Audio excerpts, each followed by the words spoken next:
Tú últimamente te has hecho más viral por un reel en el cual entrevistabas a gente. Ellos se creen con el derecho absoluto de decir, bueno, pues mira, llenamos el país con inmigrantes porque me van a pagar mi pensión. Tú les dabas datos y les decías, vale, muy bien, traes a 1 millón de extranjeros, pero problemas sociales que pueden generar, de tipo violencia y demás, ellos directamente dicen que no existe y que esto es un bulo de la ultraderecha. La pregunta es, ¿qué pasará cuando lleguen a un porcentaje de un 20 o un 30% de la población? En 2005 pasa una cosa, que es, los hombres están matando a las mujeres y muchos hombres dicen, vale, voy a renunciar a mi presunción de inocencia, a ver si paramos esto. ¿Se ha parado? El principio fundamental del derecho procesal penal debería ser la presunción de inocencia. Irene Montero no es el principal enemigo de la presunción de inocencia. Toda esta deriva de menoscabar las libertades individuales empieza con PP y PSOE.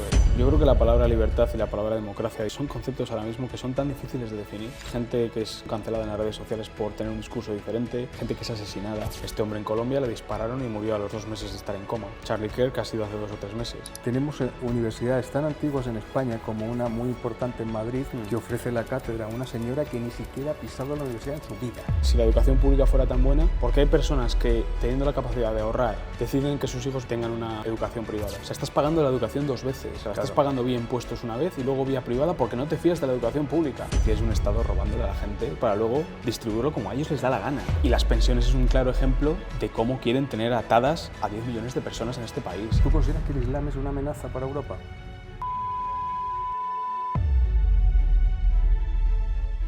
¿Qué tal, amigos? Bienvenidos a este podcast en el cual hablamos sobre actualidad, política, historia, siempre desde el respeto y la libertad. Hoy tenemos un invitado muy especial que es egresado de Derecho en la Universidad de Valladolid. También tiene estudios de máster en Holanda sobre temas de tributación y que ha vivido en varios países como Reino Unido, Irlanda, si no me equivoco, y Hungría. Y este señor es Daniel Baquerín. Muchas gracias por venir. Hola Mario, ¿qué tal estás? Muy bien, muy bien.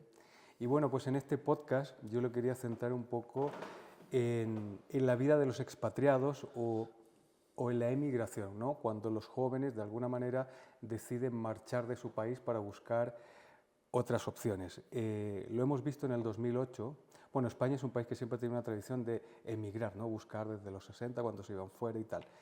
Y lo vivimos en la crisis de principios del año 2000, de este siglo, del siglo XXI, donde mucha gente marchó, ¿no? Y la idea de marchar era, me voy un tiempo, aprendo bien un idioma, luego vuelvo y voy a encontrar trabajo muy bien pagado en una gran empresa, ¿no? La realidad es que no es así porque es muy difícil, el mercado laboral español es muy complicado para absorber, incluso aunque estés muy bien preparado. Y ahora vemos cómo hay otra ola de gente que se quiere marchar. Y ya no es gente que quiere buscar un buen trabajo, sino que también quieren continuar su emprendimiento fuera, ¿no? Y creo que el feedback ya no es voy a estar un tiempo para aprenderlo todo muy bien y vuelvo a mi país para lo que sea. Saben que es un billete de ida. Y me gustaría saber tu opinión, porque tú también has sido, como yo fui en su momento, de aquellos que marcharon. ¿Y a qué crees tú que se debe toda esta situación que estamos viviendo hoy en día? Bueno, primero de todo, gracias por tenerme aquí en tu podcast. El mejor momento para hacer mi primer podcast, así que te agradezco de corazón que me hayas dado la oportunidad. Y mencionas algo que es muy importante, que es la marcha de esos jóvenes, ya no solo en el 2008, sino que es una tradición que siempre se ha seguido en este país. En mi caso particular, es verdad que he vivido en varios países, en concreto me fui a Brasil en 2012 con un programa de Erasmus, después Reino Unido, Hungría, Holanda y el último sitio donde he estado es Irlanda. Y se puede ver una tendencia muy clara a que los expatriados ya no regresen, sino que se queden donde se han marchado. Eso de votar con los pies, yo creo que era algo que se decía antes como un poco, bueno, la gente quiere escapar de este control y demás, y creo que ha regresado y se ha quedado con nosotros ya. Entonces la ley, por lo normal, es que la gente ya no regrese, sino que mucha gente se va. En los últimos, no sé si son 10 años, han ido 700.000 jóvenes de entre 20 y 30 años. Creo entendido que en total son como 3 millones o algo así, no estoy seguro, pero seguramente son números muy importantes. Seguramente en los datos de este siglo, lo que llevamos, seguramente sean esas cifras. Yo sé que en los últimos entre 5 y 10 años, 700.000 jóvenes han abandonado el país. ¿Y por qué abandonan el país? Pues lo que tú decías antes un poco, ¿no? La falta de oportunidades, excesivos controles, falta no quiero decir ayudas, pero bueno, la gente utiliza mucho la falta de ayuda al emprendedurismo, una legislación demasiado férrea para montar negocios. ¿Tú crees que es un tema cultural el que tenemos en España? Porque claro, estamos hablando ya de varias generaciones de gobernantes, ¿no? Que ninguno hace nada porque la gente bien entrenada se quede aquí, simplemente se van y les abandonan totalmente a su suerte. Entonces, ¿tú crees que es un tema cultural porque traspasa a todas las generaciones? No es lo mismo en el momento en los que gobernaban cuando yo me marché en su tiempo a cuando tú te marchaste o los que se están marchando ahora. Pues es que es muy curioso, porque yo no sé en qué año te marchaste tú, yo me fui en 2013, tú te fuiste bastante antes. 2006. 2006 y ahora es 2025. Eso es.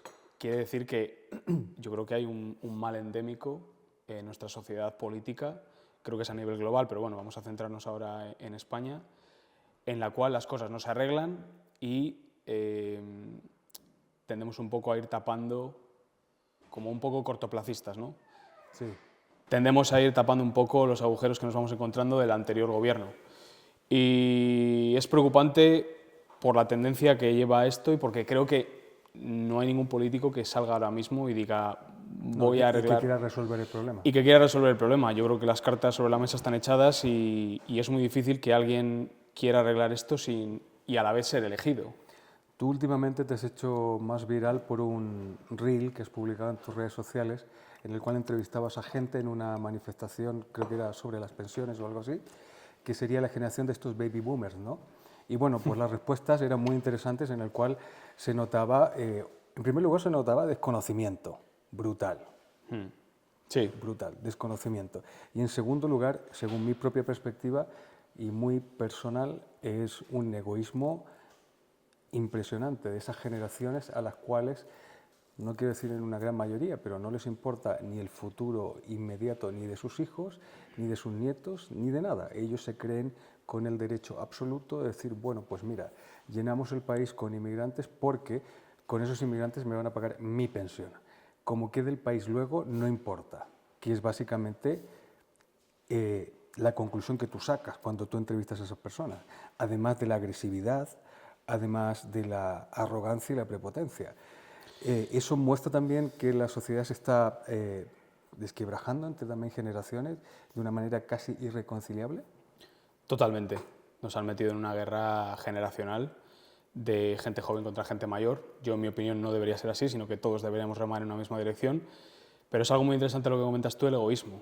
El egoísmo que lleva a estas personas incluso a mentirte, diciéndote que la tasa de equidad o llamada tasa intergeneracional, que es un tanto por ciento que retiene el gobierno a los jóvenes en sus salarios, en sus nóminas, que esto directamente era una falacia, que esto no existía y que esto es un bulo de la ultraderecha. A eso me refería con el desconocimiento total. Y algunas personas, me acuerdo ver que tú les aportabas datos y esas personas decían eso no es verdad cuando son datos publicados por el Ministerio del Interior del gobierno que se supone que ellos mismos apoyan. Entonces ya es como, no sé si definirlo como egoísmo ideológico, porque estas personas ya llegan a un punto que es imposible razonar con ellos. Y sí, son capaces de hacer lo que sea. Son capaces de hacer lo que sea y es ideología pura y dura. Al final yo creo que esta gente vive de lo que generamos el resto y de ese caballo no se van a bajar. Y yo podría entender que parte de ellos tengan cierta ignorancia y no sepan o no quieran enterarse un poco de la realidad. No quieran enterarse más bien. Pero creo que los líderes sindicales y mucha gente que hay al lado de la izquierda son gente mezquina y gente que sabe lo que hace. Yo concuerdo mucho con eso. Yo creo que los líderes sindicales son realmente una pesadilla para este país. Son personas, no quiero decir todos, pero en una gran mayoría viles. Entonces, pues han hecho de esto básicamente una forma de vivir. Yo conozco una persona que se dedica a la lucha sindical que trabajó solamente un mes en la empresa y luego ¿cómo se dice esto? Se liberó. Los liberados. Está liberado por siempre y básicamente su trabajo es no hacer nada y criticar esto y lo otro dependiendo de quién esté gobernando, ¿no? Sí. Y me parece que esa gente no apoya en nada. O sea, que un país prospere y que un país vaya creciendo. Entonces, muchas veces me dice gente más joven, me dice, oye, ¿tú qué me recomendarías? Que yo tengo 25 años, acabo de acabar la carrera y tal, y voy a hacer un máster. ¿Cómo? Yo, claro, mis ganas son decir, vete. Pero claro, el problema está que ahora no solamente vete de España, sino que vete de la Unión Europea, que se ha transformado en una unión ideológica que coarta la libertad de las personas sin que las personas digan ni mu. ¿Cómo lo ves Totalmente, tú? totalmente. Yo creo que la mal llamada Unión Europea a día de hoy es una unión política europea. Lo que empezó como una unión económica, ciertas asociaciones entre países para la libertad la libre circulación de mercancías y servicios, se ha convertido en una unión política, sobre todo especialmente desde el Tratado de Lisboa, que creo que es 2009, si no me equivoco, en la que una élite de políticos pretende imponer su agenda ideológica al resto de los ciudadanos que no les hemos elegido. Entonces, bueno, ahí tocas un tema muy importante que es también has tocado antes, el tema de la inmigración. Se van los jóvenes, llegan inmigrantes, la gente se cree que estos inmigrantes van a pagar nuestra pensión y en parte Pero a mí me parece un podría ser... argumento súper egoísta. Yo traigo gente porque me van a pagar mi pensión. Sí. ¿Qué pasa si esa gente no se integra o tal? Porque ¿tú consideras que el Islam es una amenaza para Europa? Yo considero que es una amenaza para Europa tremenda. Ya. Por las cosas que estoy viendo y por cómo cuando me fui de España y cuando he regresado, como lo he visto. Yo me fui hace 13 años, cuando he regresado, que ahora estoy un poco en periodo de no saber dónde voy a estar, pero de adaptación o, bueno, sí, una fase intermedia, yo he visto inseguridad y claro, cuando vas a las manifestaciones y les preguntas a las personas que si fuera tan fácil como traer inmigrantes, por qué está creciendo la violencia en algunos, sobre todo en sitios muy concretos, que son barrios obreros, ciudades grandes, ciudades dormitorio incluso, que están siendo, vamos a decirlo así, colonizadas por esta gente, y que tampoco hay una integración real, porque yo, cuando he vivido en el extranjero, yo te puedo decir que era de una barriada de 100 personas, por ejemplo, el último sitio donde he estado viviendo, éramos 4 extranjeros. Entonces, para que haya una integración real, aparte de todas las historias que pueda haber ya religiosas, culturales, tiene que haber un interés por parte de la persona en de verdad conocer tu entorno. Conocer tu entorno, conocer a las personas, tienes que hablar como ellos, tienes que expresarte como ellos, te tienen que gustar las cosas que les gustan a ellos. Claro. Y porque eso pasa a ser tu entorno. Porque pasas en tu entorno y porque tú quieres de alguna forma crear una especie de arraigo. Yo soy una persona muy desarraigada, pero cuando me quería llevar bien con los irlandeses, ¿qué hacía? Me ponía el rugby, me ponía sus juegos gaélicos... No, sí, claro. Además, yo creo que también hay una parte de desconocimiento aquí sobre nuestra historia. Tratar de decir libremente que nosotros somos capaces de integrar a personas que profesan el Islam es no conocer la historia de España. Totalmente. Y no conocer la historia de Europa tampoco. Y vemos que no es un problema de hombres blancos de ultraderecha de Europa, sino que lo vemos en Japón, donde también tienen un problema mínimo de inmigración islámica y no la quieren allí. En sitios tan diversos como en República Dominicana, que he visto que quieren prohibir bajo ley determinadas prácticas del Islam. Y donde vemos también que en Inglaterra hay patrullas no oficiales para controlar si la Sharia en determinados barrios donde la mayoría es musulmana. Entonces, al final, o la gente está dormida o no se quiere enterar o es realmente egoísta y no sabe que... y esto va muy rápido. Sí, va muy rápido. Y en 5 años yo creo que esto va a ser muy, muy distinto. Sí, yo que hace poco he estado en Irlanda, creo que el problema que tienen ahí un poco es que ellos se creen que en la parte... El colonialismo también les afectó a ellos por lo que ellos denominan la invasión de los ingleses y que la han padecido durante cientos de años y nunca han tenido que de alguna forma enfrentarse con esta religión que viene, que es muy potente, totalitaria, que tiene un gran arraigo entre las personas, que une, que están muy cohesionadas, a pesar de que luego ellos tengan sus diferencias entre ellos. Ya sabemos que ahí están los chiíes, los suníes, que se llevan matando desde hace siglos. Maravilloso, pero es verdad que a la hora de estar cohesionados y unidos, cuando emigran a un país, forman sus comunidades y hay sitios en Europa donde no se puede entrar. E Irlanda, en esto que esta conversación que estamos teniendo, es un sitio donde todavía no ha alcanzado ese grado de, no quiero llamarlo invasión, pero ese grado de, es que en este barrio no entra la policía. Yeah. Pero zonas no-go, ¿no? Las llamadas zonas no-go, que encima esta gente no es un término que les sea nuevo, porque ellos también han padecido violencia sectaria y violencia hasta cierto punto religiosa en los últimos 40-50 años. Entonces yo creo que no están preparados para ello. Y esta mentalidad que tienen de no al colonialismo, sí a Palestina, creo que no son muy conscientes de lo que están haciendo. Porque cuando encima les hablas y les das datos, por ejemplo, cuando fui a la manifestación en el sábado hace 2 o 3 semanas, cuando fui a Madrid, tú les dabas datos y les decías, vale, muy bien, traes a 1 millón de extranjeros, pero ¿y los problemas sociales que pueden generar de tipo violencia y demás? Ellos directamente dicen que no existe, que esos son datos que te los estás inventando. Y digo, ¿Cuántos no, son datos oficiales? son datos oficiales, y lo que le digo a la señora es, y no sale en el vídeo que publiqué, que es donde le explico que el porcentaje de personas inmigrantes de ese país en específico, no diré el nombre, es muy, muy bajo. Sin embargo, cuando tú te vas a las agresiones, los datos de agresiones sexuales del Ministerio del Interior representan el 26%. Siendo un número tan bajo, la pregunta es, ¿qué pasará cuando lleguen a un porcentaje de un 20 o un 30% de la población? Y estén en las instituciones, legítimamente elegidos. Y ahí será otro problema, que será el Islam político, que es incluso todavía más problemático es peor. que el Islam religioso, porque yo considero que cada persona tiene la libertad de profesar la religión que quiera, siempre y cuando sus valores no intenten reventar los tuyos, ¿no? Porque al final en Occidente vivimos en un sitio donde, lo queramos o no, somos herederos del pensamiento crítico griego, del derecho romano y del cristianismo en Occidente. O sea, se profese más o se profese menos. Pero culturalmente somos Pero cristianos. culturalmente es lo que somos. Entonces, intentar integrar a estas personas o gente que no se quiere integrar, pues es muy difícil. Es que yo creo que no es que no se quieran integrar, es que no está en su ADN integrarse, porque es una religión revelada que es la última de todos. El profeta Mohammed es el último de los grandes profetas según el Islam. Por lo tanto, o estás con ellos o estás contra ellos, porque es así como es su visión muy resumida y muy mal explicada de lo que es esto. Entonces, yo creo que, y tú ahora, por ejemplo, tú que tienes un perfil tan internacional, ¿qué opinas de este candidato a la alcaldía de Nueva York, Mandami?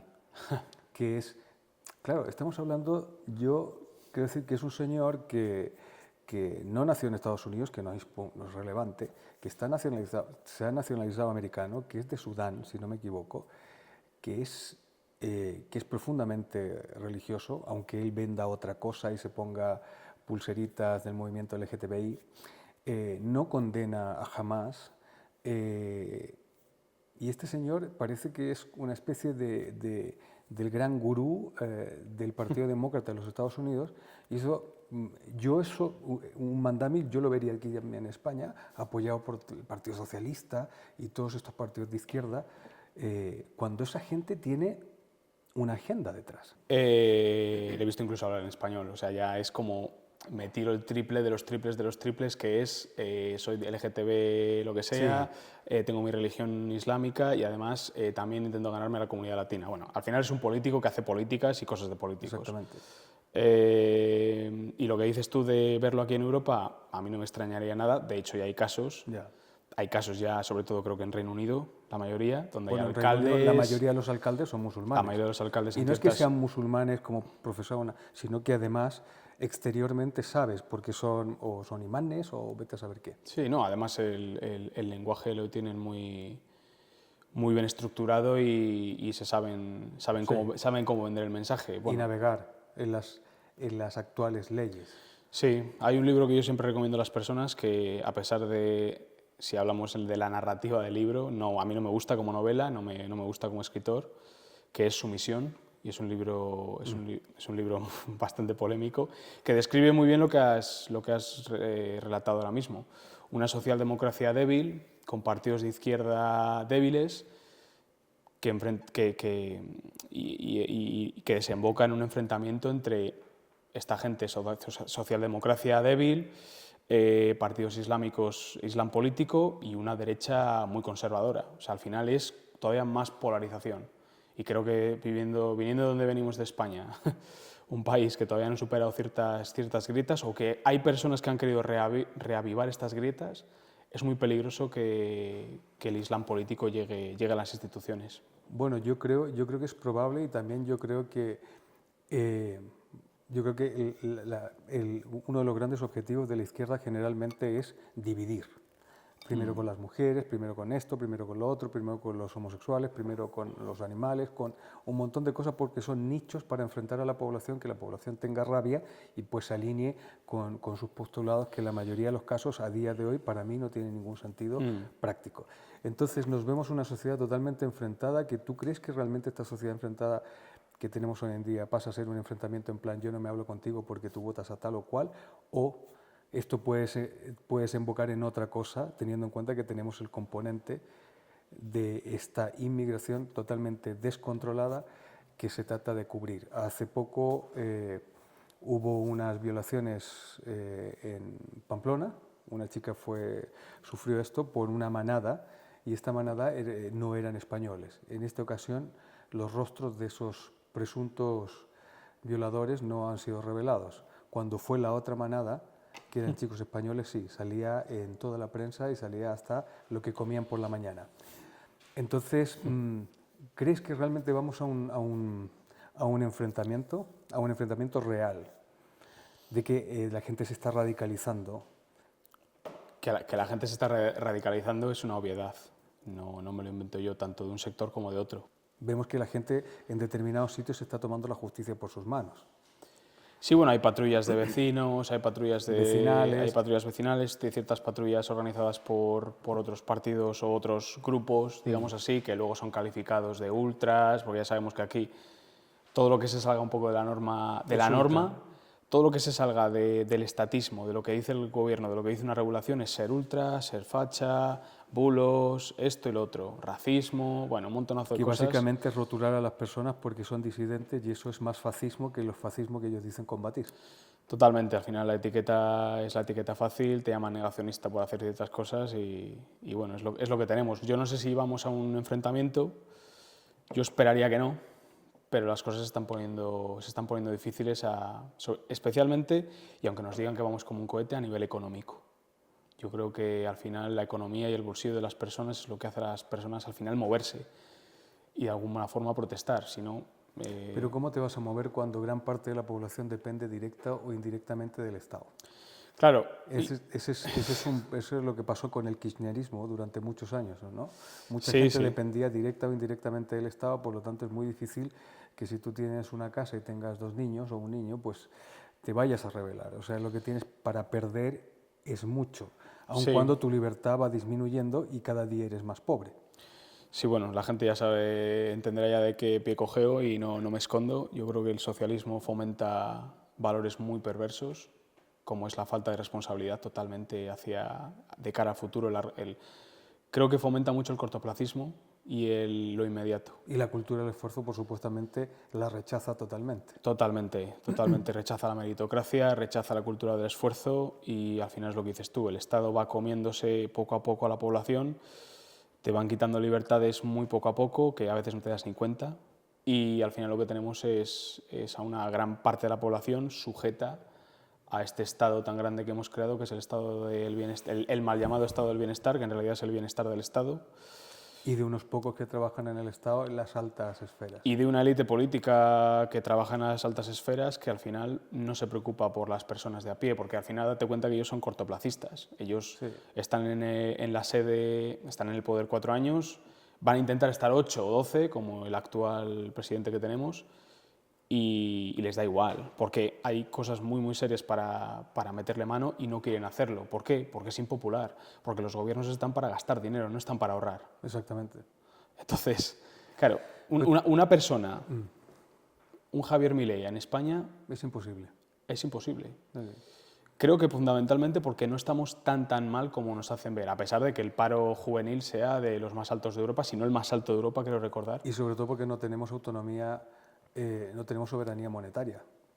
Política monetaria no tenemos. No podemos emitir nuestra propia moneda ni controlamos nuestras fronteras. Las controla Bruselas. Yo ahí tengo, en lo de las fronteras es verdad, en lo de la moneda yo ahí es verdad que tengo pensamientos... ¿Qué piensas tú de la moneda?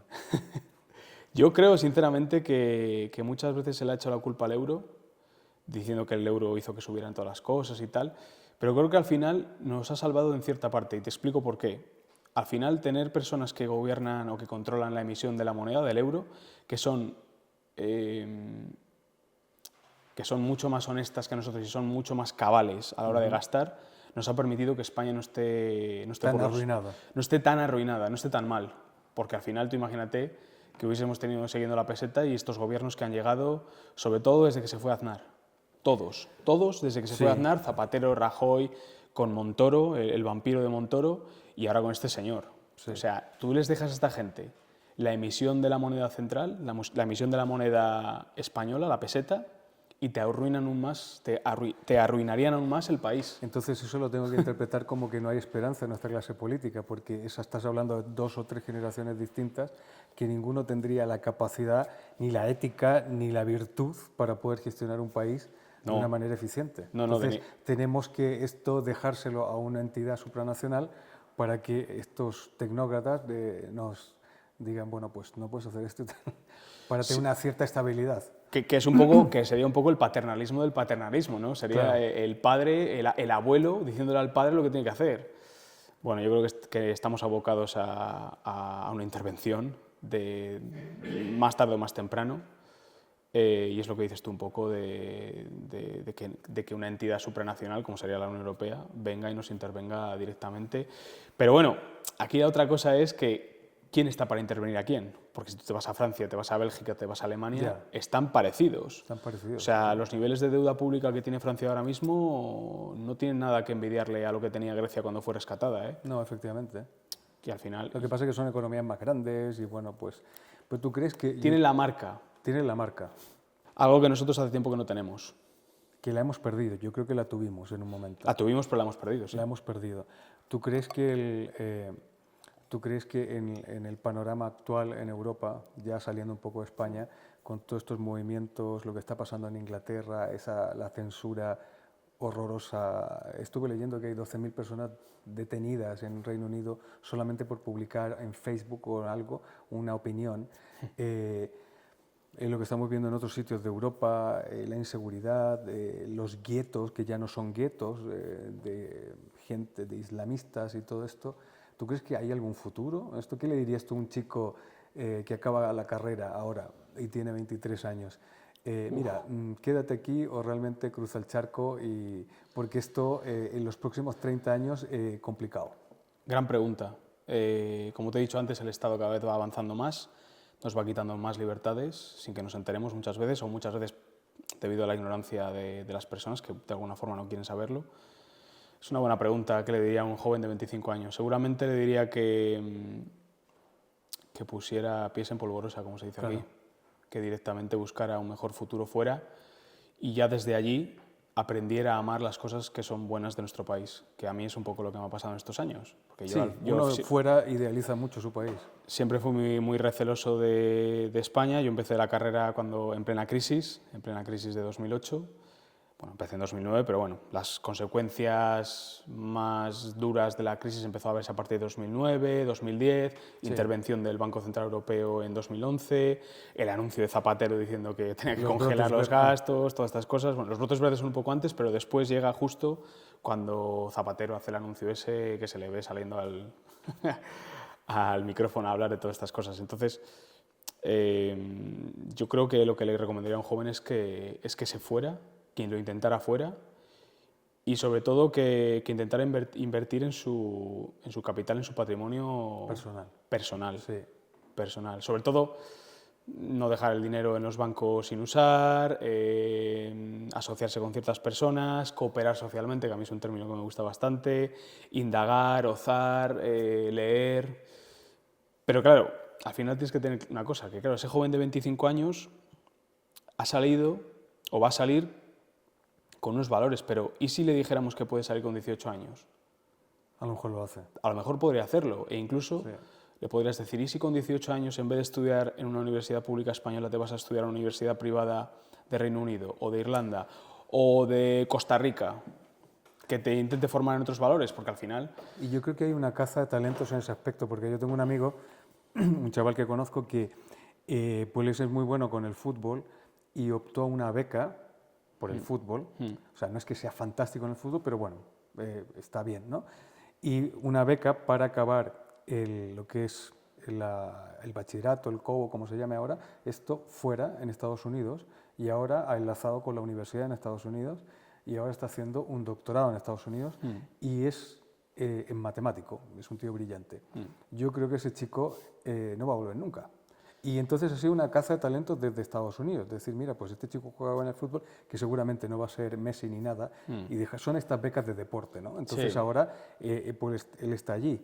Y también conozco otros casos de familias que son tienen un poco más de dinero, que bueno, pues que sí que invierten, que los chavales acaban el cole fuera y ya pues un poco se busquen la vida fuera, porque claro, tú cuando vives fuera te das cuenta que aquí la gente es pobre y no se da cuenta. Sí, en términos... Bueno, la pobreza es un término muy amplio. ¿Cómo se define la pobreza? Bueno, Sí, pero- hay pero- ciertos baremos donde se define pobreza, pero es verdad que cada vez la sociedad española está más empobrecida. Sí, totalmente. Es una realidad, y sobre todo los jóvenes que no tienen dinero para independizarse, no pueden optar a una casa, no pueden optar a un trabajo bien remunerado. ¿Y por qué no están bien remunerados los trabajos? ¿Cuál es la causa? No, porque yo creo que eso es una cosa que hay que despejar, ese famoso mantra de que es porque los empresarios son malos y realmente acumulan dinero en bolsas en los armarios. No. Los sueldos son bajos, los salarios son bajos básicamente porque los impuestos son exageradamente altos y se lo lleva todo el Estado. Date cuenta que se lleva la mitad de lo que generas, Además ya no solo como trabajador, sino como empresa. Sí. Seguramente tienes unos 25 de impuestos sociedades, le vas añadiendo el IVA, le vas añadiendo otros costes accesorios que tienes que pagar, como son asesorías, como son la declaración del modelo 303, el modelo tal. Y luego tienes organismos como el Departamento de Impuestos, sin nombrarlo, pero ya sabéis cuál es, en España, que se ha transformado. A mí me recuerda mucho la Gestapo, ¿no? Porque son súper eficientes. O sea, simplemente te ponen en la mira y no te sueltan. Y luego a lo mejor ellos pueden estar equivocados si tú vas a un juez y el juez lo prueba, pero ya te ha arruinado toda tu vida. Yo he leído casos de que han ido a embargar a un sitio de bodas cuando se estaba celebrando una boda y no les ha importado. Entonces, esa persona que trabaja en eso, y me va a perdonar si hay gente aquí que trabaja en eso, para mí son deleznables. O sea, pues ya, es la maldad pura, lo puedes hacer al día siguiente. Hay una pareja que se está casando, les arruinan la vida, no les importa. Y luego tienen bonus, aparentemente, por mientras más gente va cazando. Entonces, eso es un sistema horrible. Claro, y es lo que te quería comentar. El Estado, de alguna forma, ha conseguido alinear a todas estas personas para que busquen todavía más... Porque claro, sabes que las personas que trabajan en la Hacienda se llevan comisiones, ¿no? por todas estas investigaciones que hacen, aunque luego no lleven a ningún puerto. Xabi Alonso se acaba de librar, no sé si es la tercera o cuarta vez que se libra de una multa. O sea, me parece Y de cárcel. Y de cárcel, me parece un tipo ejemplar. Otros pactaron con las autoridades, caso de Cristiano, caso de Messi.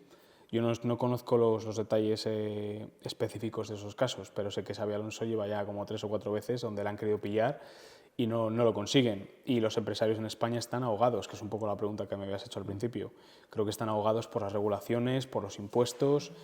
Y cuando tienes un margen tan pequeño y dependes de tus accionistas, por ejemplo, o bueno, da igual, porque estamos hablando de pymes, estamos hablando de empresas que no superan los 50 trabajadores. Es que ese es el tema. Cuando escuchas a los políticos, sobre todo los de izquierda, que hablan sobre los grandes empresarios, ¿cuántos grandes empresarios hay en España?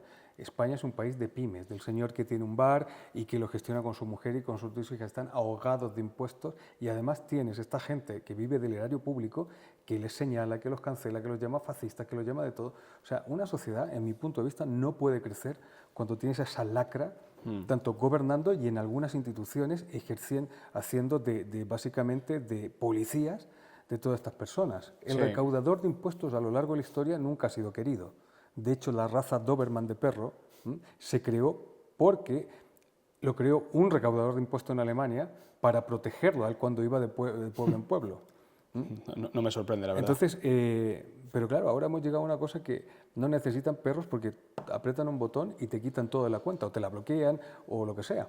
Sí, claro. Yo que estoy un poco metido en ese aspecto, en 2017 se implementó un nuevo sistema, para no aburrir mucho a la gente que nos está viendo en casa, un sistema de información inmediata, que es así como se llama, en el cual las grandes empresas, cuando tenían que emitir una factura, todos los datos asociados a esa factura y esos libros contables tenían que pasar por Hacienda. Y tenías que hacerlo en 2 días. Con lo cual, la información cruzada que tiene Hacienda a día de hoy es bestial. Es bestial. Es bestial, porque están comparando un contribuyente con el otro todo el rato y lo hacen de forma aleatoria. Incluso con la ayuda de la inteligencia artificial y las propias bases de datos, no necesitan más. Simplemente pulsar un botón, que es lo que has dicho tú, y decir, vale. Porque encima te pueden expedientar y te pueden hacer regulaciones de, pues eso, 5 años atrás, y se descubre que hay una especie de fraude fiscal. Entonces, lo que tenemos es el Estado, como digo antes, devorador de recursos del mundo privado. Y creo que es eso justamente lo que hace que no tengamos un sector privado muy fuerte, porque aquí en España, ¿cuántas personas conoces que quieran emprender? Muy pocas. Todo el mundo ahora quiere, bueno, sobre todo los jóvenes, todos quieren hacer oposiciones, y yo lo entiendo, porque al final es un trabajo, digamos, estable y todo esto. Pero yo, por ejemplo, voy al tema de, se supone que el Estado tiene que ser este ente que está para la protección del ciudadano. Cuando tú ves lo que acabas de contar, que yo no lo conocía, que se cruzan los datos con una eficiencia fantástica, pero claro, yo si estoy aquí en Palencia y me enfermo y voy al hospital, yo que soy de Madrid, el hospital no puede acceder a mi ficha clínica en Madrid, ¿vale? Pero sí puede acceder hasta la última Coca-Cola que me he tomado al día de ayer. Entonces, ¿por qué? Porque aquí puede sacar dinero, aquí me puede expoliar, y en el otro caso, pues es mi salud y ya está. Porque ¿no crees tú que está esta, yo le diría, leyenda de que básicamente los impuestos vuelven al ciudadano? Porque se te dice, los impuestos vuelven a los ciudadanos en carreteras, en hospitales, en educación, cuando vemos que la educación en España está deteriorada. Cuando vemos que en muchos coles públicos, en muchas comunidades autónomas, los chavales están en barracones. Cuando vemos que la sanidad se deteriora todos los días. Y no por la gente que trabaja en sanidad, que son fantásticos, sino porque no tienen medios. No tienen medios, no tienen medios. Y luego también tienes todo el tema de infraestructuras y todo esto de carreteras y tal. No tenemos eso. ¿Dónde están? Los trenes hoy en día en España son un espanto. Las carreteras son un espanto. ¿Dónde se va ese dinero? Ya sabemos dónde se va ese dinero. En fiestas y en cosas ilegales, por cierto. Entonces, que luego son esos que cuando hay gente que se queja, pues les señalan como fascistas. ¿Ves alguna solución con esto? A ver, has tocado varios temas, es difícil, es difícil nombrarlos todos. A ver, tema de educación. Si la educación pública fuera tan buena, ¿por qué hay personas que teniendo la capacidad de ahorrar ciertos ingresos que tienen, cierto patrimonio, deciden que sus hijos vayan que tengan una educación privada? O sea, estás pagando la educación 2 veces. O sea, la estás pagando vía impuestos una vez y luego vía privada porque no te fías de la educación pública. O sea, ¿cómo puede ser eso? Es que me parece horrible. No, es que tienes toda la razón, porque además estás pagando 2 veces y las universidades públicas se han transformado, creo que tú lo has dicho, en centros ideológicos. Totalmente. Donde no sé en qué momento los chavales esos estudian, donde los profesores son activistas, donde si va otra persona disidente la señalan y prácticamente lo ponen en una esquina. Y luego cuando vemos que tenemos universidades tan antiguas en España como una muy importante en Madrid, que ofrece la cátedra a una señora que ni siquiera ha pisado la universidad en su vida. Sí, sí. Y, entonces, no independientemente por ese hecho que es deleznable por parte de la universidad y por parte de la señora esta, sino que también por las personas que están formando. ¿Cómo voy a formar yo sobre el arte de hacer panes si yo nunca he ido a una panadería? Pues eso es lo que está pasando en España, y gente pagando esos estudios. Sí, totalmente. Con dinero público. Entonces, totalmente, sí. yo no puedo aconsejar a alguien, si tiene los medios, estudie en la universidad pública. Mentira, eso es perder el dinero. Sí, claro, y al final eso, y tu tiempo, sobre todo. Lo que decía yo antes, que forman ideológicamente a las personas para que sean buenos ciudadanos y para que no se cuestionen las cosas. O sea, porque luego los políticos envían a sus hijos a escuelas privadas. Sí, obviamente. Y de las mejores. Obviamente, pero es que esto se puede ver en cualquier sitio. La gente que estudia economía en España, o sea, ¿cuántas personas que estudian un grado en economía ahora mismo saben quién era Rothbard, Hayek, Hazlitt? O sea, no saben lo que es la escuela austríaca de economía.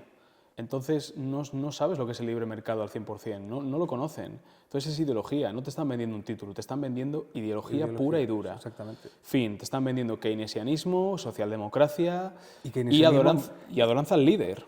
y keynesianismo malentendido, porque Keynes, básicamente, de lo que la izquierda ha tomado de Keynes era exactamente lo que él rehuía. Solamente hace falta leer a este hombre. Sí, sí. No, toman los argumentos que para ellos les viene bien y te lo disfrazan de cualquier historia. Mira, hablando de educación, y lo siento por irme un poco, salirme un poco del guión, No hay guión. Irlanda, Irlanda hace poco, bueno, sabes que ha habido las elecciones y han escogido a la mujer esta,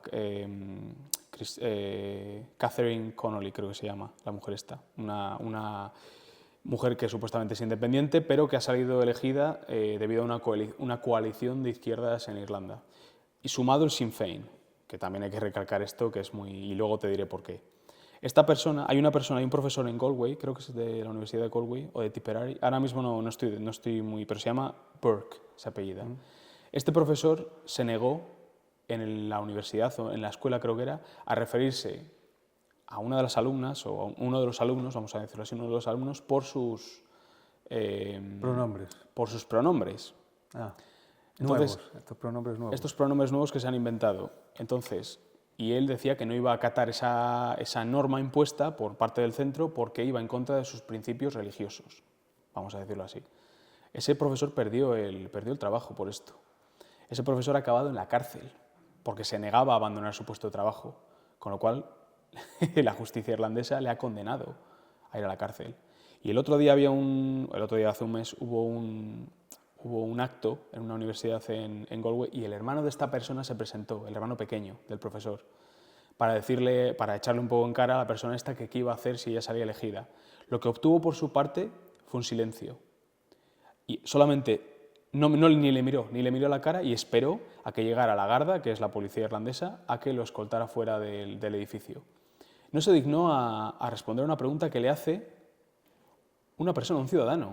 Eres un cargo electo, tienes que responder, aunque no seas presidente todavía, pero esta mujer lleva en política muchos años.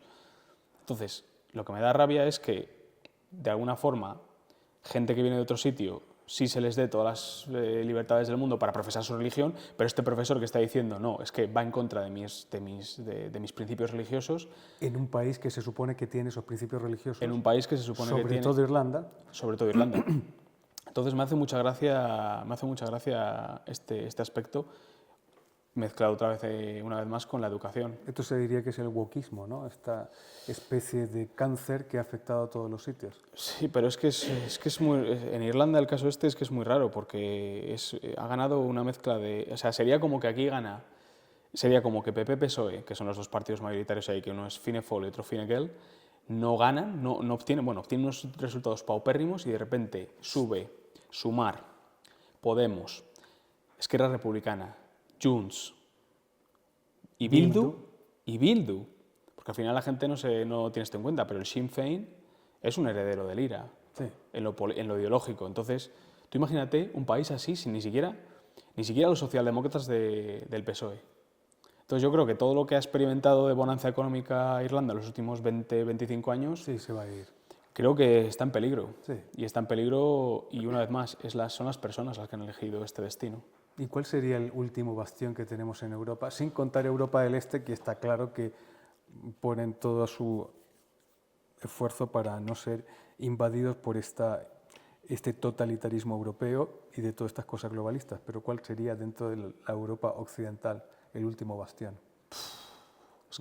Es que me cuesta verlo. O sea, si hablamos de Unión Europea, sería difícil quedarme con un país. Hay países que es verdad que ofrecen ciertos, vamos a llamarlo privilegios, pero que en realidad no son privilegios, simplemente es aplicación de algunas teorías del libre mercado, como podría ser Portugal, que quiero entender que muchos de los beneficios pasivos que te llegan son al cero, luego ahí no pagas pagas una tasa, pero tampoco es tan alta como la que tienes aquí, los autónomos. Portugal podría ser una buena opción, pero dentro de la Unión Europea me cuesta verlo. Quizás Andorra podría ser ahora mismo. No es Unión Europea. No es Unión Europea. Y está saturada. Y empieza a estar saturada. Suiza sería, pero tampoco es Unión Europea. Entonces yo me quedaría con Suiza o Andorra, yo diría. Malta también, Chipre. Malta podría ser, Chipre. Mira, voy a decir una que posiblemente la gente no piense mucho, que es Gibraltar. Sí, Gibraltar, pero bueno, Gibraltar tampoco es Unión Europea. Yo lo digo un poco porque esto siempre tiene que ir, creo yo, asociado a la facilidad para que tú te puedas mover a otro sitio. Claro, ya saltar lo que son las fronteras es pedir permisos de trabajo, tal, no sé qué. Evidentemente no todo el mundo tiene las ganas y puede hacerlo.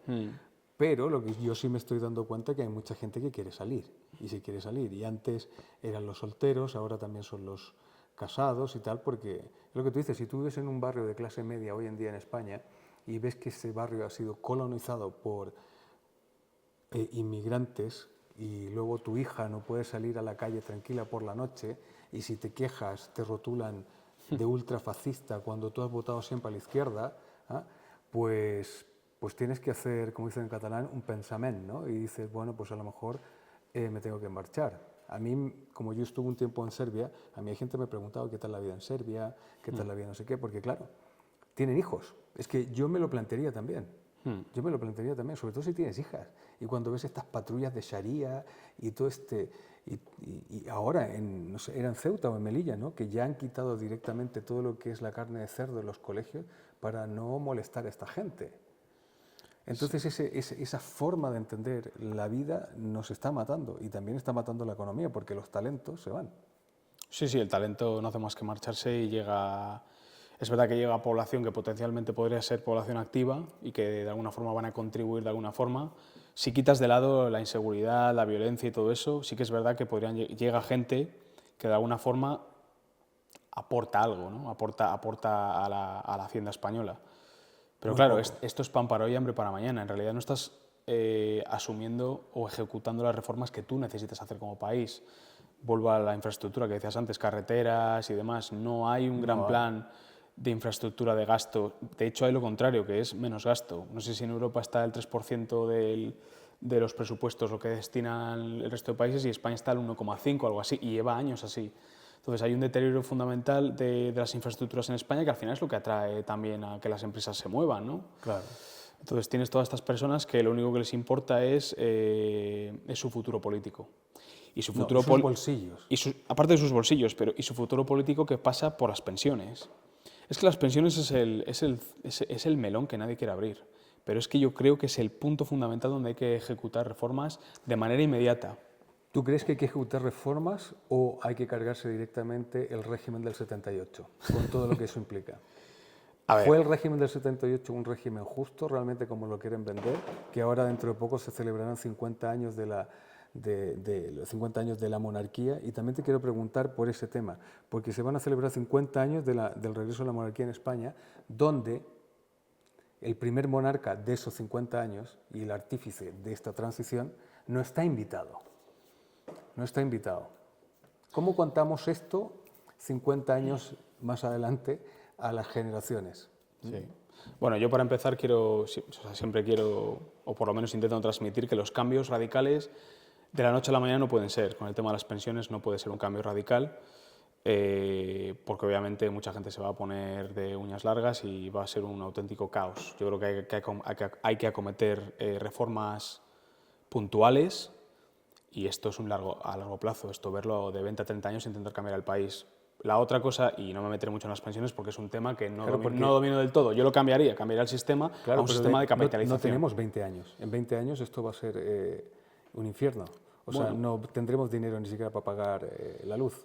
Claro, o sea, reformar las pensiones no significa solo reformar las pensiones y ya está. Claro. No, o sea, tenemos que recordar que en los años 2000 hubo un excedente del dinero de las pensiones. Me acuerdo de esos tiempos.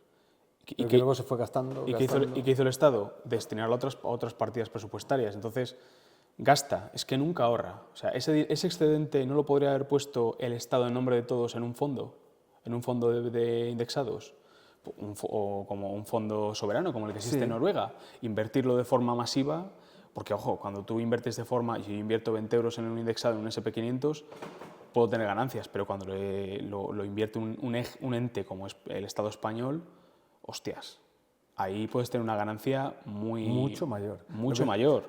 Yo creo que aquí también nos ha hecho esto porque queda mal, ¿no?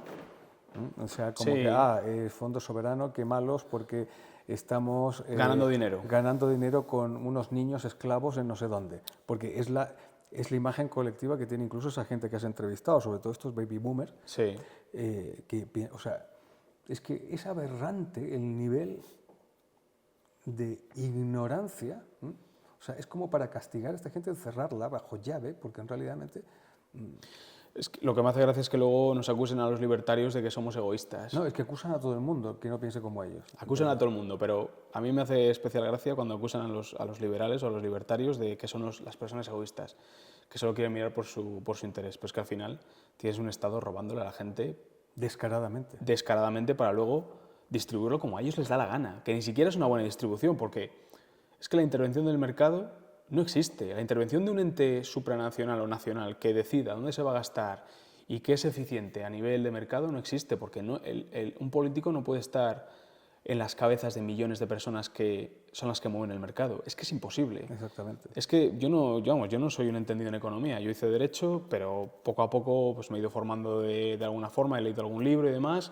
Con esto no quiero decir que la gente me tenga que hacer caso, pero es que una decisión política nunca podrá sustituir al mercado, nunca podrá sustituir al empresario que sabe en su día a día y que arriesga todo. Y que arriesga todo, quién gasta, dónde se gasta y cómo se gasta y dónde tengo que recortar. Es que el mercado es el sistema más democrático que existe, yo creo. Bueno, por eso se lo quieren cargar. Por eso se lo quieren cargar y hacernos a todos más dependientes. Entonces, y controlables, totalmente controlables. Y totalmente controlables. Y las pensiones es un claro ejemplo de cómo quieren tener atadas a 10 millones de personas en este país y cómo al final vamos a ser más. Entonces, pensiones, reformas sustantivas poco a poco para pasar a un sistema de capitalización. Los pensionistas van a tener que apretarse el cinturón al menos... o sea, van a tener que apretarse el cinturón sí o sí. No de una forma de que ellos pierdan todo lo que han aportado durante todos estos años, porque sería injusto, pero hay que hacerles entender que ellos también han sido engañados. Entonces, parte de los pensionistas, pero sobre todo, y creo que aquí las generaciones como la mía tienen que dar un paso al frente y dar un acto de valentía para cambiar el rumbo del país.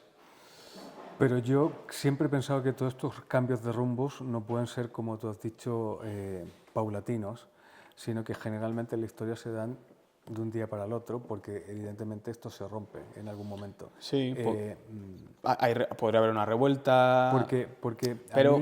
mira, ahora que veo que muchos jóvenes se están manifestando en las calles y que están todos rotulados como extrema derecha, porque yo digo, este es el país con más extrema derecha en el mundo, porque parece que todo el mundo es de extrema derecha, pues eso... Si tú lees la historia, todos los movimientos revolucionarios, no quiero utilizar la palabra revolucionario, pero todos los movimientos sociales y tal han empezado por los jóvenes, desde el siglo XVIII. No es una cosa de ahora. Siempre son los jóvenes, evidentemente no los lideran siempre ellos, pero no necesariamente, pero siempre son los que van alimentando. Ahora, esto que está pasando, el Charlie Kirk también, y todo esto que también está dentro de estos jóvenes, es gente que está señalada y en algunos casos exterminada por sus ideas, por estas personas que realmente dicen que son los grandes, los que se preocupan por el bienestar de los demás, y es totalmente lo contrario. Entonces, yo pienso que hay que estudiar y hay que observar mucho estos movimientos, porque no vaya a ser que de la noche a la mañana tengamos un mini 2 de mayo, y ahí se acaba todo, o un Ceausescu, o una situación como Ceausescu, o un Nepal, que pasó hace poco, cuando la gente ya se cabrea, y en Nepal fue porque habían prohibido las redes sociales después de no sé cuánto tiempo, con otras cosas más. Y cuando ves que la clase política se enriquece, sí, o sea... Sí, no, es lo que has comentado. La verdad es que yo no conozco a Vito Quiles nada más que lo que veo en las redes sociales. No lo he mencionado. Bueno, ya lo mencioné yo. No conozco a estas personas, pero lo que sí que veo es que... Hay un movimiento de gente cansada. Sí. Y al final Vito Quiles lo único que hace es... Canalizar esa rabia. Y creo que él simplemente va a las universidades. Entonces, ¿por qué no dejas...? Claro, es que esta es la... Bueno, Charlie Kirk iba a las universidades. Y mira cómo acabó.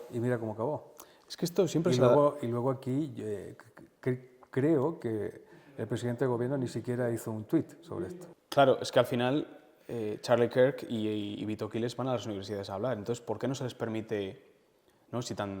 Si ellos son los fascistas, el fascismo lo que quiere es... Y se supone que la universidad tiene que ser un lugar donde va toda la gente, ¿no? Claro, Pero parece solamente pueden ir ellos. Claro, solo pueden ir ellos, y cuando va a Navarra y quiere hacer acto de presencia, que no le dejan las autoridades porque no está permitido. Yo no sabía que se tenía que... Es que claro, a día de hoy se tiene que pedir permiso para todo. Y las universidades públicas ya sabemos que las controla, están ideologizadas todas. Y se presenta una banda que al parecer es una escisión de lo que era la Kale Borroka, y luego tienes a periodistas, en vez de criticar a estas personas que de forma violenta han intentado que... Destruyen comercios, vandalizan coches, queman contenedores, esos no. Pero, el culpable es el otro. Claro, es que, y luego encima, es que eso, sí, es accesorio, o sea, el culpable siempre es la persona que va a la universidad a hablar, a intentar convencer con la palabra. Pero los violentos no son los culpables. Convencer con la palabra algo que no sea de lo que ellos sostienen que es la verdad absoluta. Claro, entonces no, es que esto es un acto, claro, es la reacción a la acción de la extrema derecha. Bueno, es un chaval que va simplemente a reivindicar unos valores y hay gente que le sigue. Y yo mientras no rompan nada ni peguen a nadie, ¿qué más me da? Y a ver, te acordarás que hace unos años estaba este movimiento en Cataluña que se llama S'Acabat, o todavía existe, pues S'Acabat también en la Universidad Autónoma de Barcelona tampoco podía entrar. Y eran estudiantes de allí. Y le hacían también, ¿cómo se llama esto?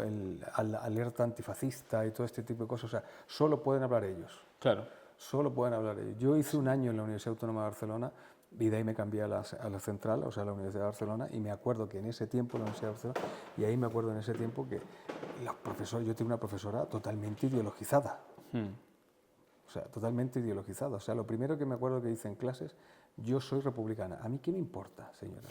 O sea, me parece estupendo que usted sea lo. ¿En qué influye esto?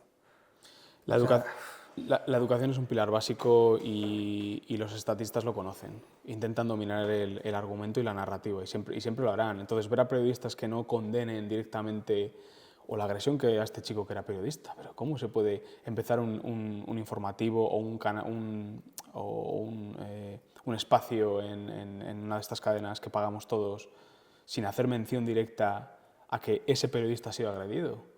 O que estos son los violentos y Vito Quiles no es la violencia. O sea, ¿cómo casa eso? Yo es que no lo entiendo a día de hoy. Y que todavía haya personas detrás de la Sara Santolaya y toda esta gentuza, es que me parece demencial. O sea, no, claro, porque al final del día yo también creo que hemos creado un Estado tan grande, no solamente por los funcionarios que tenemos, sino que las comunidades autónomas, que generan más funcionarios y que generan parlamentos y que generan asesores y asesores de asesores. O sea, tenemos una red clientelar enorme. Enorme. Entonces, claro, 17 parlamentos. ¿Cuántos asesores tendrán allí? Cada presidente de no sé cuánto. O sea, todo eso va con dinero público. Sí. Y ese dinero público que se podría destinar en otras cosas. Sí. O sea, yo no necesito un presidente autonómico. Yo necesito un buen alcalde. Que me Claro. tenga la calle limpia y que haya seguridad y yo no necesito 90 cuerpos de policía, uno bien pagado y tal. O sea, y lo que se hace aquí con la policía en España también, o sea, denigrados, insultados, señalados, Sí. por los mismos que gobiernan. O sea, esto me parece tremendo. Uno me dijo, no puedo decir de qué cuerpo de seguridad, me dijo que, por ejemplo, las pruebas que se hacen, ¿sabes? Cuando vas conduciendo, se hacen pruebas de alcoholemia. Pero claro, hoy en día la gente consume más droga que alcohol, porque cuando tú consumes mucho alcohol, pues tienes una capacidad limitada hasta cierto punto para conducir, si no bueno. Pues las pruebas que son para las drogas, para detectar drogas, pues no se aplican mucho, porque cuestan mucho dinero. Ya. Claro, entonces eso te hace pensar un montón de cosas, ¿no? Cómo reina la cocaína en los despachos, en un montón de sitios, cómo los españoles nos hemos acostumbrado a todo este robo a mano armada y no hacemos nada. Cuando estábamos encerrados, organizaban fiestas con señoritas y cocaína y no había mascarilla, ¿vale? Sí. Tenemos un presidente del gobierno cuya la familia política presuntamente se dedicaba a las saunas y en esas saunas presuntamente pasaban muchas cosas. Estamos hablando de la alta magistratura del país. O sea, virtud, cero. Nada. O sea, se supone que si tú llegas a ser algún día una persona, o diputado, o senador, o ministro, tienes una persona con una trayectoria. Aquí no hay trayectoria. Aquí vemos políticos que son, por favor, o sea... Y yo creo que ese es el reflejo de una sociedad que está totalmente Mira, yo el otro poco día, perdida. yo el otro día lo hablaba con mi padre y le preguntaba, le digo, oye, ¿tú crees que los jóvenes tienen referentes a día de hoy?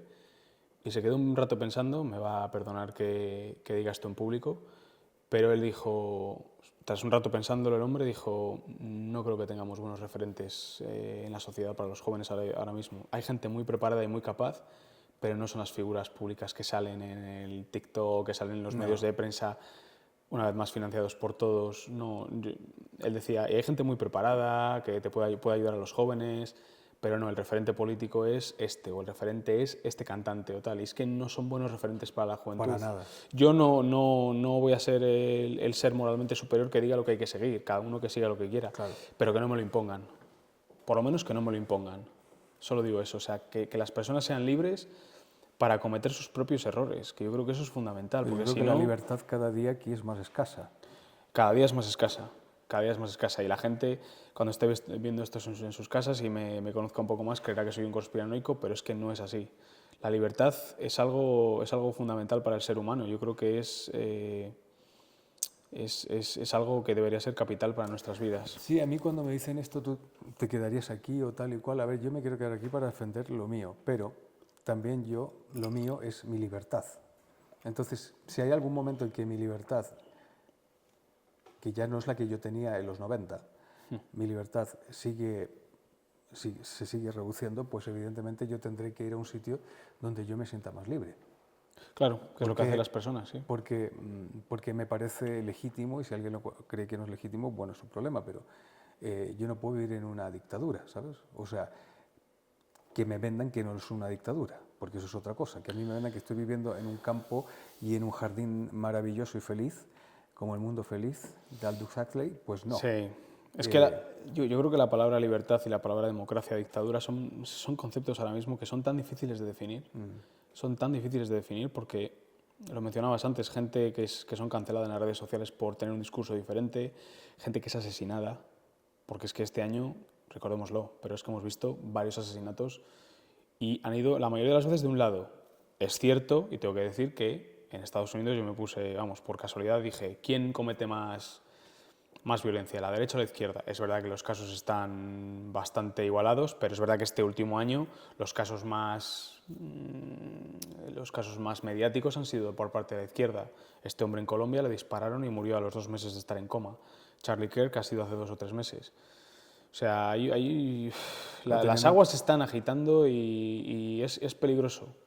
Sobre todo en un país como España, que tiene este sentimiento de guerra civilismo que yo creo que debería estar ya aparcado.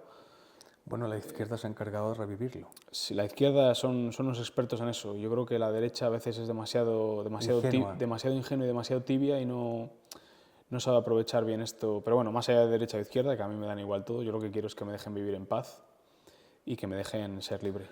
Pero creo que eso es yo creo que los años que vienen van a ser muy duros. Y yo no quiero ser alarmista con esto, pero cualquier persona con sentido común lo sabe. Que no solamente por este tema de izquierda o derecha, que creo que para mí tampoco es importante, sino porque yo creo que sí vamos a un enfrentamiento cultural. Y además, yo hace 2 años decía, bueno, pues sí y tal, pero yo ahora lo veo cada vez más posible y cerca, muy cerca. O sea, no sé cómo va a ser la situación de España en 2 años, a 2 años vista, o sea, con este nivel de gente. Estaba leyendo que... este año vamos a tener 600.000 nuevos emigrantes regularizados, que los necesitamos cuando hay un paro galopante, cuando la gente se tiene que marchar, cuando hay gente que está desempleada. De verdad, y no es por ser proteccionista de los españoles primero y tal, pero estamos tensionando las ciudades, los barrios. Totalmente. Y entonces cualquier líder, o sea, si tú eres el jefe de tu aldea, ¿vale? Pues si tú estás trayendo un grupo que está poniendo en riesgo a los otros, tú te das cuenta que te puedes incubar una mini revolución en nada. Sí, totalmente. El problema es lo que está pasando en Inglaterra. Sí, el problema es que... Con lo que llaman ellos extrema derecha, pero yo creo que son movimientos patrióticos, básicamente.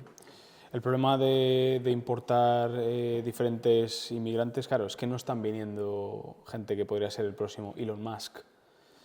A ver, quizás los hijos de estas personas sí, ahí el debate podría ser muy amplio, pero yo lo veo difícil, o sea, veo difícil que estas personas que igual no se aclimatan tanto a nosotros ni se integran, luego sean capaces de luchar por el país. O No, sea, porque ellos primero son musulmanes y luego todo lo demás. Y esto siempre lo he dicho, sí. me cuesta verlo, pero claro, el hecho de que esté saliendo gente tan preparada, porque a pesar de que las universidades españolas estén totalmente ideologizadas, se vendan títulos, la titulitis famosa está, y haya mucho activismo dentro de las facultades, a mí me parece que a nivel educativo, universitario, yo creo que se forma bien a la gente, al menos a nivel de títulos, ¿vale? A nivel de cierto conocimiento, o sea, se está yendo gente muy preparada y la estamos reemplazando por gente que no está tan preparada. Y aunque es verdad que puedan hacer falta en algunos sectores, no van a aportar nada a largo plazo. Sectores que van a ser reemplazados en un futuro cercano por robots. Podría ser. Recolectores, todo esto van a ser máquinas. Podría ser. Yo Entonces, no tengo, Mario, ¿qué haces con la esas varita personas? mágica. ¿Qué hacen esas personas luego si no tienen un mínimo de conocimientos de qué? No lo sé, yo creo que es una degeneración del sistema y de la cultura y de todo esto, y por lo tanto es más, diría que es irreversible. Porque si tú lees la historia, pues procesos así, donde hay un clash cultural, pues se rompen siempre. Uno se fagocita al otro, siempre es así. No hay fusión, no, uno impone y el otro aguanta. Claro, Punto. claro, la cultura fuerte se come a la débil, siempre ha pasado. Aquí en España somos también, o sea, podríamos hablar de este fenómeno porque Lo hemos vivido. lo hemos vivido en varias ocasiones, sobre todo con el Imperio Romano Y con el Islam. y con el Islam. Pero con el Imperio Romano lo aceptamos y lo integramos a nuestra cultura, y con el Islam lo peleamos y lo luchamos y lo expulsamos. Hay que recordar que durante un tiempo los visigodos no permitían el matrimonio entre visigodos e hispanos-romanos, cuando los hispanos-romanos eran los que estaban aquí. Y luego se fueron modificando las leyes y tal, y Recaredo se convierte al catolicismo, bla, bla, bla, y todo esto, ¿no? Pero luego tenemos cuando el Islam entra a la península. Si no hubiese sido, y bueno, cuando vino todo el proceso de reconquista, y acá en 1492, Felipe III, que expulsa a los moros, ¿no? Ya habían pasado 3 monarcas después de los reyes católicos que intentaron por activa y por pasiva integrar a esas personas. Fue imposible. Matrimonios forzosos, hicieron todo lo que tenían en esas herramientas para hacerlo. Ninguno, ¡pum!, se tuvieron que ir.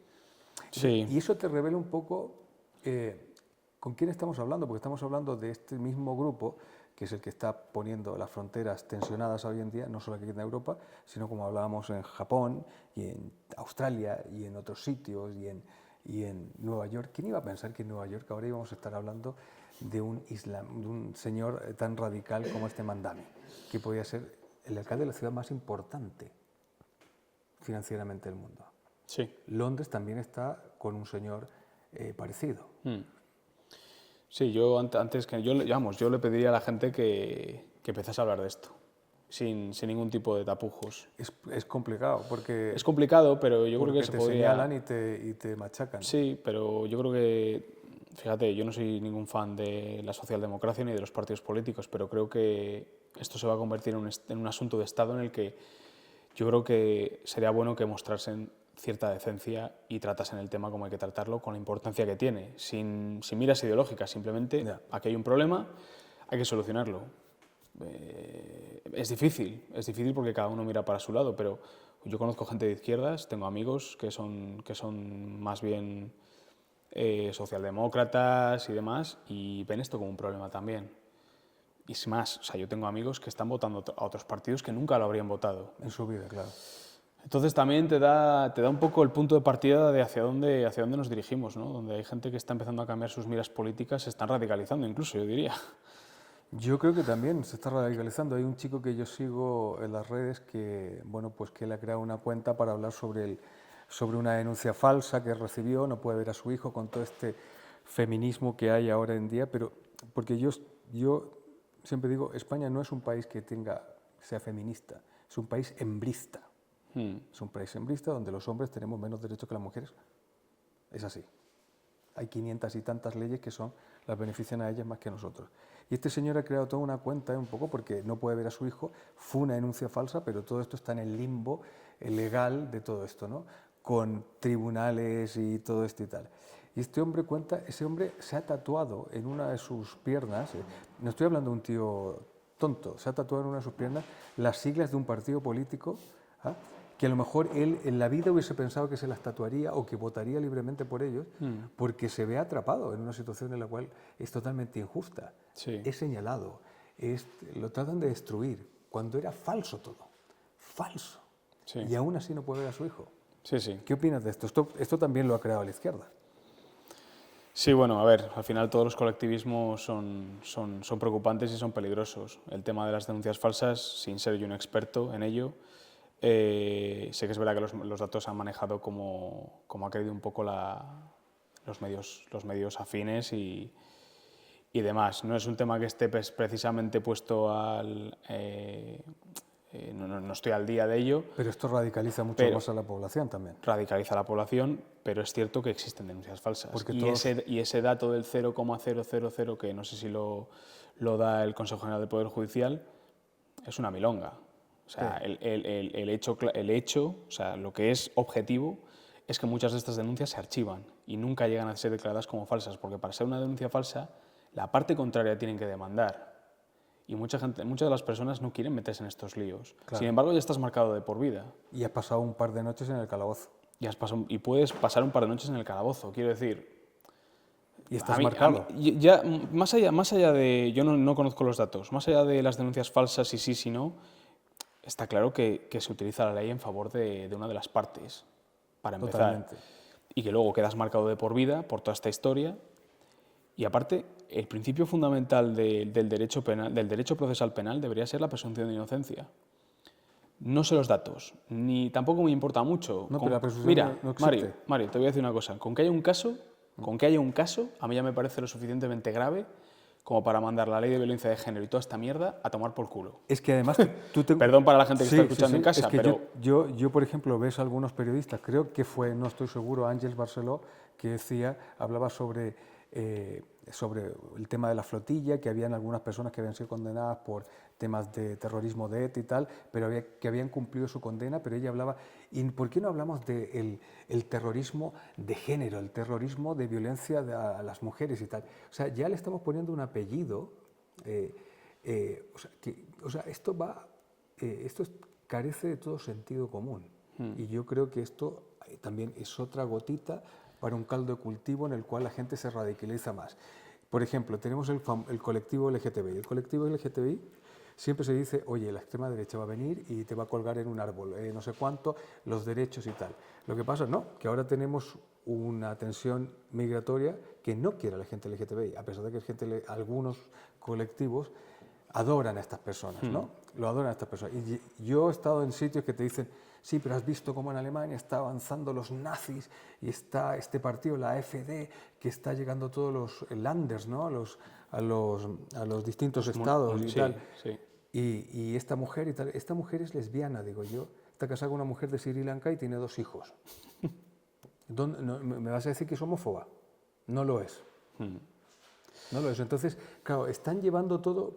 Yo creo que también en el colectivo LGTBI se han dado cuenta que nos han estado manipulando durante mucho tiempo y también se están alejando de ello. ¿Cómo lo ves tú así también?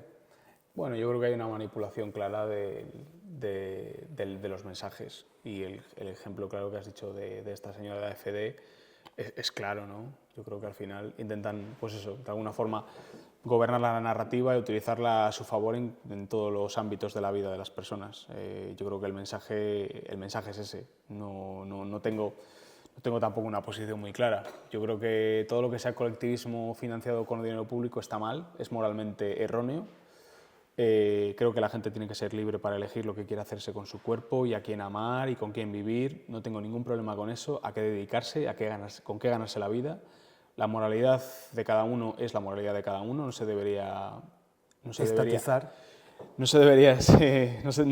haber un poder público que dijera, vale, a ti te vamos a operar de esto y vamos a financiártelo con esto. A ti no te vamos a pedir, te vamos a impedir que hagas esto otro. Yo creo que volvemos un poco al punto central de la charla, que es la libertad individual. Yo a mí me da igual que las personas se casen entre ellas, que tengan hijos, que adopten, que lo tengan de una forma que no es la forma natural de tener hijos, me da absolutamente igual. Yo, mientras respeten la vida, la propiedad privada y la libertad de las personas, a mí me es completamente indiferente. El problema es cuando ciertos políticos, que son la mayoría, utilizan a todos estos grupos que de verdad sufren O han sufrido. para su beneficio personal. Claro. O sea, la izquierda, más concretamente Podemos, utilizó a las mujeres que habían sufrido violencia por parte de hombres Como un arma política. como un arma política. Pero es que Irene Montero no es el principal enemigo de la presunción de inocencia. Es que PP y PSOE, y no sé si fue Izquierda Unida, pero es que esto es de 2005. Sí. O sea, toda esta deriva de menoscabar las libertades individuales en este aspecto que me acabas de comentar, empieza con PP y PSOE. Sí, ellos no hacen nada. Ellos son los principales, vamos, ellos de alguna forma dijeron, en 2005 pasa una cosa, que es, los hombres están matando a las mujeres, esto es un problema que hay que achacar, y muchos hombres dicen, vale, pues voy a renunciar a mi presunción de inocencia para a ver si paramos esto. ¿Se ha parado? No, ha crecido además. Hay años que es más, años que es menos, pero es una constante, no parece que bajen los datos. Entonces, de verdad hay que de verdad hay que seguir financiando este ministerio cuando está claro que no hay ninguna ventaja en tenerlo. Vuelvo a la presunción de inocencia, es que me parece fundamental. Ya solamente con que haya un caso ya me parece suficiente para mandar la ley de violencia de género, para paralizarla y derogarla totalmente. El problema es que en este país no se derogan nunca las leyes. Claro. Nunca se derogan las leyes, porque si hay un cambio de gobierno, que lo dudo, ese nuevo gobierno que pueda ser de color azul no va a reformar nada del otro gobierno. O sea, no lo esperes. No. Hará retoques cosméticos Sí. y punto. Pero la sociedad va a seguir cansada y los otros con la metralla de lo mismo. Sí. Por eso que me da pena, porque España es un gran país, pero no le veo mucho recorrido con este sistema que tenemos actualmente. Y yo creo que o se desmonta el famoso régimen del 78, y era la pregunta que te había hecho del rey Juan Carlos, que no está invitado a los 50 años de la monarquía en España, que a mí me parece gravísimo. Porque es que el único español que está mencionado en la Constitución, con nombres y apellidos, el único, en un artículo, es don Juan Carlos. El único, no hay otro.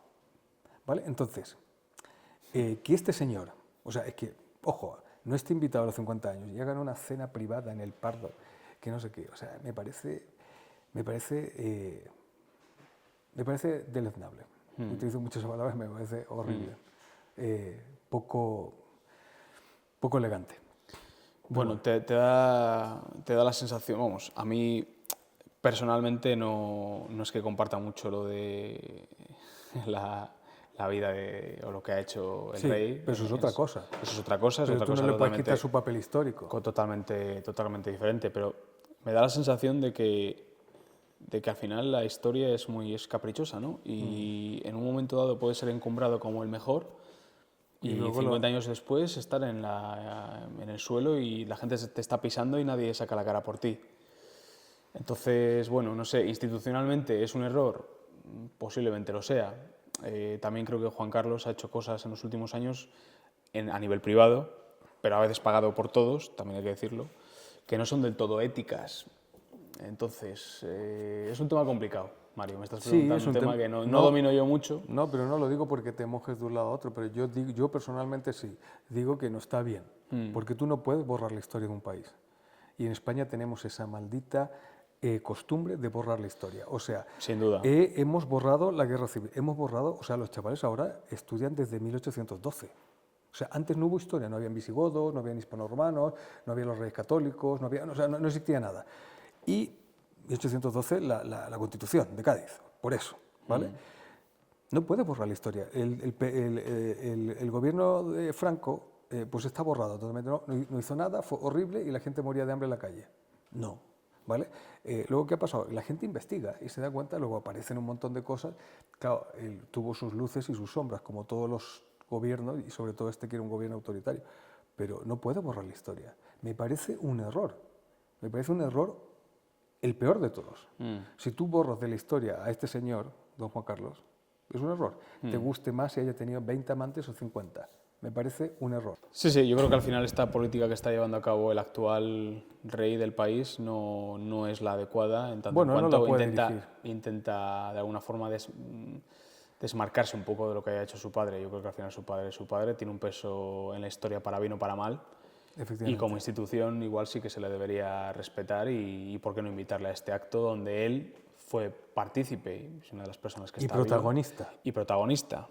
Luego allá nos meteríamos en diferentes, diferentes batallas, pero a nivel institucional, protagonismo, pues es una persona que fue protagonista. ¿Tú qué piensas? ¿Tú crees que un rey, no estoy hablando de España, un rey en la Europa occidental, un jefe de Estado, debe ser globalista o ser simpatizante al globalismo?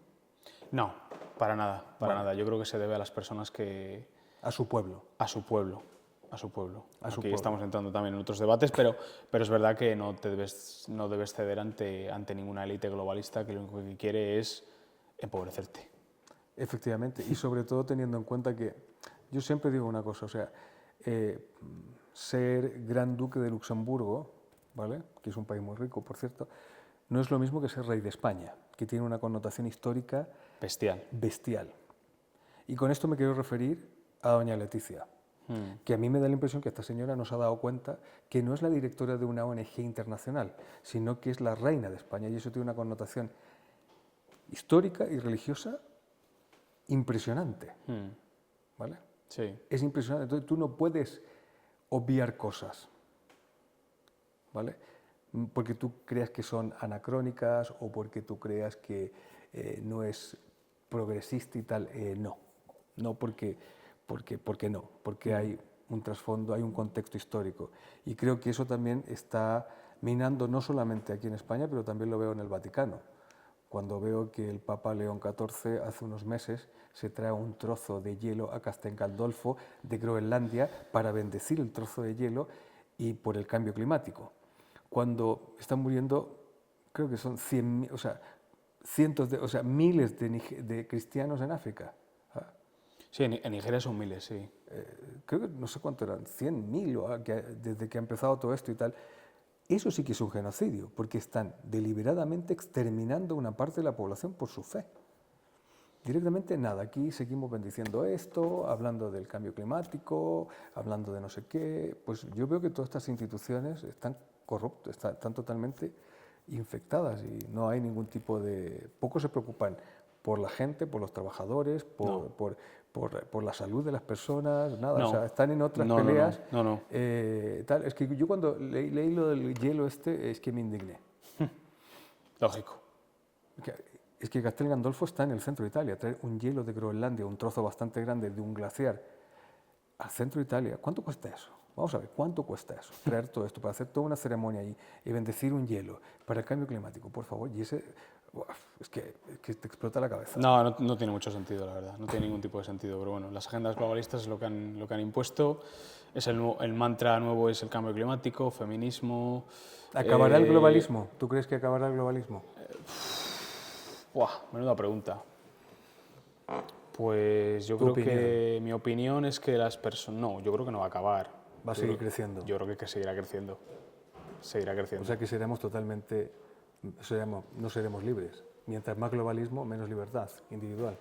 Cuanto más globalismo, menos libertad individual, totalmente. El poder, yo siempre lo digo en los vídeos y demás, el poder debe residir en los territorios. Yo también. Ya sé que ahora mismo la gente va a pensar, este es secesionista, nacionalista. No, ni mucho menos. Regionalista, tampoco, que sé que es una palabra que te gusta utilizar conmigo, pero tampoco no la comparto. Pero el poder debe estar en los territorios, porque sí, en las ciudades. En las ciudades, en los pueblos, en las mancomunidades. Y con esto no quiero referirme a que deba de existir a nivel político, sino que las organizaciones, unidades políticas deben ser cuanto más pequeñas mejor. Porque así es como se gobierna mejor los territorios. Y sobre todo porque es mucho más fácil controlarlas por la ciudadanía. Claro. que y, tener... y también es más fácil que un alcalde de un ayuntamiento que se pasa de listo haciendo ciertas cosas se vaya por la presión social. Sin embargo, Ursula von der Leyen, ¿a dónde se va a ir? Si es una persona que nadie ha elegido, que gobierna de forma autoritaria y que no está dispuesta a escuchar a nadie. Ni a soltar el poder. Ni a soltar el poder. Entonces, esta persona que nadie ha elegido y que está en una institución que la pagamos todos, ¿dónde se va a ir? Si no hay nadie que le dé un tirón de orejas. Es muy difícil. Yo creo que es uno de los seres más siniestros que ha tenido la política en los últimos 20 años. La política... Ya estaba preparada, la han preparado. Además, ella es, yo digo, es hija de este mini globalismo europeicista en Europa, porque ella es hija de funcionarios, ¿sabías, no? Ella es hija de funcionarios europeos que trabajaban en la Unión Europea, en la Comisión o lo que fuese, y ella nació en Bruselas. O sea, ella ha sido criada por esta élite de funcionarios europeos. Sí, sí. Y ahora, ¿qué hace? A lo mismo. Sí, sí. No, totalmente. El mundo, para mal, yo creo que lleva una deriva preocupante en cuanto al respeto de la libertad individual. Y yo creo que por eso debemos de dar la batalla cultural en todos los frentes. La victoria de Javier Milei el otro día no significa nada. No. O sea, no que por arte de magia esto ya vaya a cambiar y la gente vaya a recuperar su libertad, no, porque si algo nos ha demostrado la historia es que el socialismo siempre está a la vanguardia de los cambios y sabe adaptarse perfectamente. Entonces yo creo que hay que estar siempre ojo a visor y seguir dando la batalla porque nunca puedes dar por muerto al socialismo. Porque... Bueno, él decía que no te puedes fiar ni un pelo, ¿no? No, él dice muchas cosas. Sí. Yo hay cosas de su mensaje que no comparto, otras podría estar medianamente de acuerdo, pero es importante dar la batalla cultural y creo que es fundamental para la sociedad de hoy en día. Pues muy bien, Daniel. Oye, pues muchas gracias por este podcast que ha sido, ya no había guión, básicamente. Ha sido yo preguntando las cosas que se me ocurrían de la cabeza, pero este es un invitado de primera clase, por lo tanto, espero que os haya gustado y gracias por venir. Y será hasta otra vez. Yo quería darte las gracias a ti también, Mario, por haberme invitado y nada, la gente que está escuchando esto en casa, que se suscriba al nuevo canal de Mario Pazo, el nuevo podcast. Nuevo, que ya existe. Bueno, sí. Es el nuevo podcast, ¿vale? que estará disponible en el canal de Mario Pazo. Hay que, por cierto, que él tiene ¿cómo se llama esto? El canal de él se llama El Cambio de Guardia y lo tenéis que seguir, que ha hecho las entrevistas, esto que se me ha pasado. Lo voy a poner aquí abajo, ¿vale? Pues muchas gracias, Mario. Muchas gracias. Gracias a ti. Chao.